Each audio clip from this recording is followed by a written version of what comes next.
Hello guys! Welcome back to my channel. Okay, super important po ang pag-aaralan natin ngayon. Saan po tayo makakahanap? Saan tayo makakakalkal ng historical, fundamental data ng mga Philippine stocks para meron po tayong kukut-kutin na data na mapag-aaralan.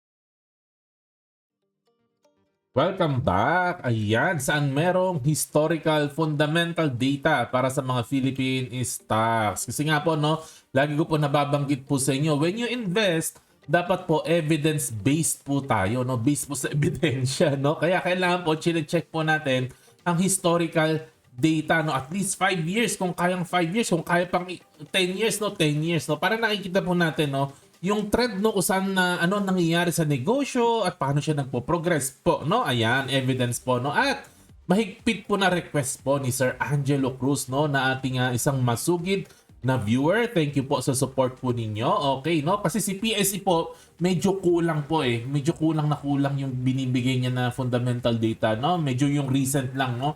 I think, baka po isang reason dito, baka kasi binibenta niya yung data. I don't know, no? Kaya konti lang ang free, no? Kaya kung titingnan po natin sa website po ni Edge, ay yung past 2 years na ang makikita po natin. Kino-compare lang po niya yung past 2 years kung ano po ang nangyayari. And of course, no, yung latest na quarter, ayun lang po ang pinapakita po niya. Past 2 years and latest na quarter compared to the last quarter po, no? So, ang i-discuss ko po sa inyo, mga usual na ginagamit ko po, no? Si MarketWatch, si MSN Money, si Morningstar, at si PSE Warrior. Ang favorite ko po dito ay si Morningstar. Pero umpisahan ko muna kay MarketWatch. Okay, no? So, i-google nyo lang po, no, yung gusto po ninyong stock, no? And then, duktungan nyo lang sa dulo ng MarketWatch, no? At i-click nyo lang po ito sa Google. Lilitaw na po dito, no?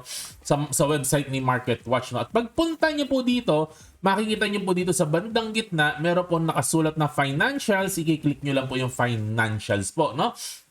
And kung makakapasok na po kayo sa financials, mapapansin po ninyo, may tatlong tab po, no? Income statement, balance sheet, and cash flow. Ito po talaga ang laman ng mga financial report. And you have the choice, no? Kung ang titingnan mo yung historical by annually. So pag annually, 5 years na po. And kung quarterly, I think 4 quarters ito or 5 quarters, hindi po ako nagkakamali, no? At kung mapapansin po ninyo, kung pipili po kayo, no? Halimbawa ito, no? Yung income statement, makikita niyo po dito na ang dami niya pong entry. Ito po ay nasa revenue pa lang po tayo, no? Ang dami-dami na po niyang laman, no? At tingnan niyo po yung next page pa po yan, no? So, ang dami-dami niya pong laman na makikita po ninyo, no? So, ang daming data. So, kaya maganda rin po itong MarketWatch. Kaya lang po, ang mapapansin niyo po dito, 5 taon lang po ang meron, no? At kung titingnan po ninyo yung balance sheet, ganun din po. Marami din po siyang entry. So, kung kasi iba-iba pong investor, no? Iba-iba pong mga metrics na tinitingnan, no?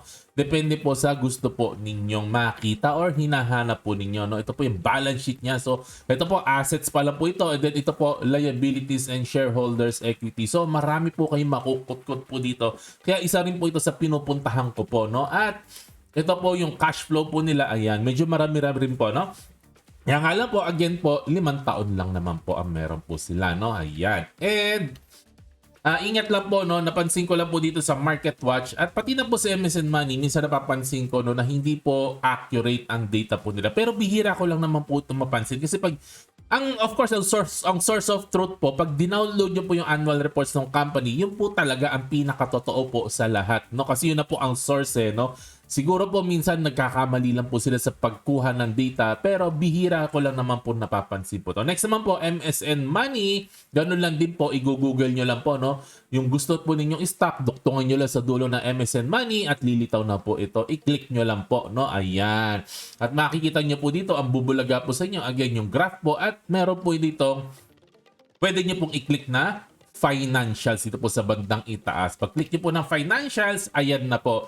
Lalabas na po sa inyo, no? Ang mga choices, again, no? Meron pong income statement, balance sheet, and cash flow. Standard po ito, no? Sa mga financial report, itong tatlo po na ito, no? At again, may choices po kayo kung annual or quarterly. At mapapansin niyo po dito, ito na po yung lahat po, no? Dito sa income statement. So, mapapansin niyo po dito, mas konti po ang entry po dito po sa MSN Money, no? Kaya lang po, minsan, ako mas madalas po ako dito kasi minsan, konti lang naman yung gusto kong tingnan na data, hindi ko naman gusto makita lahat. So para hindi po ako masyadong scroll, yung mga gusto ko lang na data, na makikita ko, mas napapadalas po na MSN Money ang tinitingnan ko po dito, no? At ang gusto ko rin po dito, sa bandang ibaba, meron pong margin analysis. So, gusto ko kasi nakikita kung lumiliit ba yung tubo nila in terms of percentage. So, sa mga tinitingnan ko po ito, no? Ayan. At ang balance sheet po nila, mapapansin niyo po, konti lang po ang entry. Napaka-summary lang po niya. No? Yung malalaking entry lang po ang nandito po, no?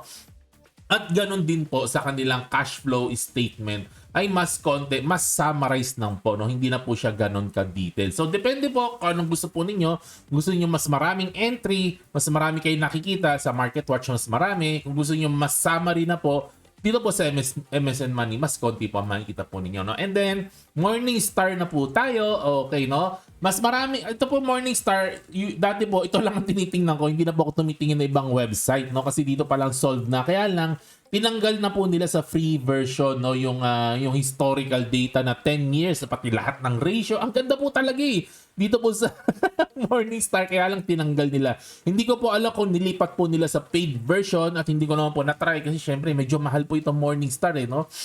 Parang okay lang ito kung medyo malaki-laki yung budget mo, no? Siguro kung international ka talagang mag-invest tapos tipong million na talaga yung yung portfolio mo. Kaya lang, no, para sa mga small retail investors tulad natin, ay doon lang po tayo sa free. So ganun lang din po, i-google nyo lang po yung gusto po nyo yung stock, duktukin nyo lang sa dulo ng Morningstar at i-click nyo po yung lalabas. At ang makikita po dito yung mga ratios na historical 10 years pa rin, no? Pero mas konti na po kaysa dati. Dati po ang dami po nito. Dati kaya lang ngayon konti na lang eh, no? Punta lang po kayo sa valuation po na tab mo. Makikita nyo po sa taas sa valuation at makikita po nyo dito 10 years history po ito. Kaya lang, yung medyo malalaking item lang po, yung mga mas common po na tinitingnan ng mga tao. Price to sales, price to earning, price to cash flow, price to book, yung mga yan po. Earning yield, mga ganun po. Enterprise value divided by EBITDA para kung gusto po ninyo nako-consider yung utang po niya. So ito po yung sa Morningstar. At maganda po ito kasi ratio na po ito, no? Kung kayo po isang tao na ma-ratio po kayo, no? Goods na goods po itong Morningstar. At ang pinaka-highlight po dito na lagi ko pong tinitingnan po, yung sa ilalim po ng valuation tab, naka-summary na po ito, no? Makikita niyo po yung current date, no? As of yung current na data nila, ano ba yung PE ratio, ano yung price to sales ratio. So naka-ano na po ito, naka-summarize na po sa inyo. So na-analyze nyo na po ito ng isang tinginan lang, no? Ito, kung makita nyo dito sa valuation, kung mura ba siya or mahal.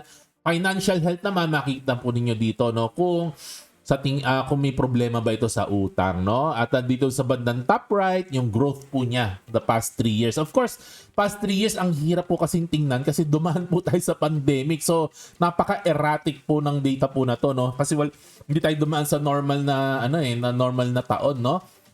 Medyo nasira po talaga lahat ng mga lahat ng mga metrics ng pandemic po kasi, no? At the profitability, very important po na tinitingnan natin yung profitability po ng stock po, no? Ayan. At another thing na ma-share ko po sa inyo, yung pwede niyo po dito sa Morningstar, i-click niyo po yung dividend, makikita niyo po yung historical po na dividends na nangyayari po sa company. Pati po yung dividend yield makikita nyo po dito. At yung magkano po yung amount per share, no, yung dividend. So, napakaganda din po. Kung ayaw nyo po mag-subscribe po, no, kay TRFM, dito po meron din po ganyan po, no. Okay, kaya lang, hindi po nakatabulate lahat ng stock. Isa-isang stock nyo po titingnan. Although, makikita nyo na po yung history for the past 10 years, no? Okay, yun po. And last po na i-discuss ko po sa inyo, si PSE Warrior po, no? Na mas hardcore pala ito. Hardcode tuloy. Kakatrabaho, no? Mas marami pong data po, no? Ayan. So, punta lang po kayo. Ito po, ilalagay ko po sa description po, no? Yung website po ni Sir Renz, no? Sa PSE Warrior, no? Kay PSE Warrior po ito, yung InvestEd po niya na website. Ito po yung link po. Pupunta lang po kayo sa stock review, i-click nyo po yung stock review at ito po lalabas na po yan, no? And shared po ito sa maraming user po, no? So usually may laman na po ito kung ano yung pinili nung nakaraan na tumingin dito. Palitan nyo lang po yung ticker symbol sa taas, yung RFM. Palitan nyo lang po ng gusto po ninyo. Halimbawa, RRHI, ayan na po, lilitaw na po, ilo-load na po niya yung data ni RRHI. At may summary na po kayo sa kanan, yung mga key data metrics po, no, na very, very important po sa inyong decision making. So, napakaganda rin pong tool po nito, no. Baka po in the future, ngayon ko lang po napansin, nung kinapture ko po ito na marami na palang binago si Sir Renz dito, no, para mas madalian po tayo sa ating analysis, no. Pero kung gusto po ninyo historical, i-click nyo po sa baba yung financial data at makikita po ninyo dito yung history po niya since 2005 hanggang sa pinaka-latest year po. At nandito na po yung iba't ibang entries na makikita po ninyo na maaari po ninyong pag-aralan. At yun lang naman po, tingnan nyo na lang po. Ito nga po, meron pong figures po at meron din po mga ratio. So tingnan nyo na lang po kung ano po ang important po sa inyo. Ako po, sa tingin ko po, baka mapadalas po din po ako dito sa website ni Sir Renz kasi very, very detailed po yung nakikita natin dito po, no? Ayan. So, okay siya if gusto mo matagalan, yung matagalan na data kasi since 2005 po ito, no? Ayan. Ako po, personally sa ngayon, anong ginagamit ko, no? Sa initial check lang po, mabilisan na check. Nagma-market watch ako or MSN Money. Tapos pag tinignan ko po yung revenue lang naman tinitingnan ko dyan, no? Kung increase yung revenue, na-maintain ba niya yung mga basic na ratio. And then, tsaka po ako pupunta sa Morningstar para mas marami po akong ratio na makita. Yun po yung initial check ko po. And then, pupunta na po ako sa website ni PSE. Kasi para makita ko po yung mas totoo, mas accurate na data po, no? And then, dina-download ko po yung annual and quarterly report. So, punta po ako sa company disclosures, hahanapin ko yung quarterly or yung annual report, ida-download at babasahin ko na po. At para mas maganda, kasi mas maganda po talaga nagbabasa tayo ng pinaka-annual report. At marami po kasi tayo makakukot-kot po dito. At yun lang naman po ang aking gustong i-share sa inyo. Kayo naman po, pa-share ng ginagamit po ninyo. Baka magamit ko rin. Thank you so much, no? Kayo na pong bahala sa buhay po ninyo. Sharing at kwentuhan lang naman po ito, no? Like, subscribe, share, hit the notification bell. Kwentuhan po tayo sa comment section. To God be the glory. God bless. Happy investing. Bye.